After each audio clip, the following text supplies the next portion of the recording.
Hi guys, welcome back to Kalluganis one more mini vlog. ఈ రోజు early morning video shoot పెట్టుకున్నాం అనమాట. So దానికోసం నైట్ అంతా జాగారం చేసాము. ఎందుకంటే మీ మార్నింగ్ బ్యాచ్ కాదు గైస్, ఆఫ్టర్నూన్ బ్యాచ్. నైట్ అంతా జాగారం చేసి మూవీస్ చూసుకొని టైం పాస్ చేసుకొని ఎర్లీ మార్నింగ్ 5:30కి అయితే మేము స్టార్ట్ అయిపోయాము. నైట్ అంతా నిద్ర రాలేదు గానీ ఏంటో గానీ మార్నింగ్ చాలా నిద్ర వచ్చేసింది. అయినా వీడియో తీయాలి అని పట్టుదల మీద అయితే వెళ్ళాము. మేము వీడియో తీసుకోవడానికి వ్యూ పాయింట్ కి అయితే వెళ్ళిపోయాము. మేము వెళ్లేసరికి ఆ తమ్ముడు అయితే ఇంకా రాలేదు. ఆ తమ్ముడు కోసం వెయిట్ చేస్తూ అలా అయితే అక్కడ ఉన్నాము. ఎర్లీ మార్నింగ్ మేము పడుకొని లెగం కానీ ఆ వ్యూ అయితే చాలా బాగుంది. అసలు ఇలాంటి వ్యూ మేము రోజు మిస్ అవుతున్నామా అనిపించింది. అలా నేను గానీ కొంతసేపు అక్కడ టైం స్పెండ్ చేసాం. అంతలోపే ఆ తమ్ముడు అయితే వచ్చేసాడు. తినే అన్నమాట మాకు వీడియో తీయడానికి వచ్చిన తమ్ముడు. అలా పైన కొంతసేపు వీడియోస్ తీసుకొని అలా కిందకైతే వచ్చాము. నేను హీల్స్ వేసుకోవడం వల్ల కిందకైతే దిగలేకపోతున్నాను. చాలా లెగ్ పెయిన్ వచ్చేసింది. తప్పదు కాబట్టి గని హెల్ప్ తీసుకొని ఎలాగోలా కిందకు వచ్చేసాను. మీరు రీల్స్ చేయడమే కదా ఏముంది అనుకుంటారు, కానీ ప్రతి దాంట్లో కష్టం ఉంటుంది. ఎలాగోలా కష్టపడి ఫైనల్ గా అయితే దిగిపోయాము. సో అక్కడికి వెళ్ళాక వ్యూ అయితే నిజంగా చెప్తున్నాను చాలా బాగుంది. సో అంత కష్టపడినందుకు వర్త్ అనిపించింది. కింద వీడియోస్ అన్ని కంప్లీట్ చేసుకుని మళ్ళీ మేము వ్యూ పాయింట్ పైకి అయితే వచ్చేసాం. నిజం చెప్తున్నాను చాలా అంటే చాలా కాళ్ళ నొప్పులు వస్తున్నాయి. ఎందుకంటే మేము నైట్ అంతా అసలు పడుకోలేదు. నిద్ర వస్తుంది, కాళ్ళ నొప్పి వస్తుంది,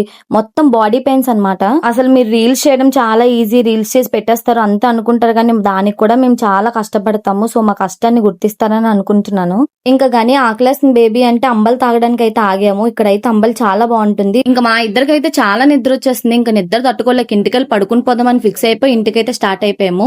సో మా వీడియోస్ మీకు నచ్చినట్లయితే like, share, subscribe to Kallugani official.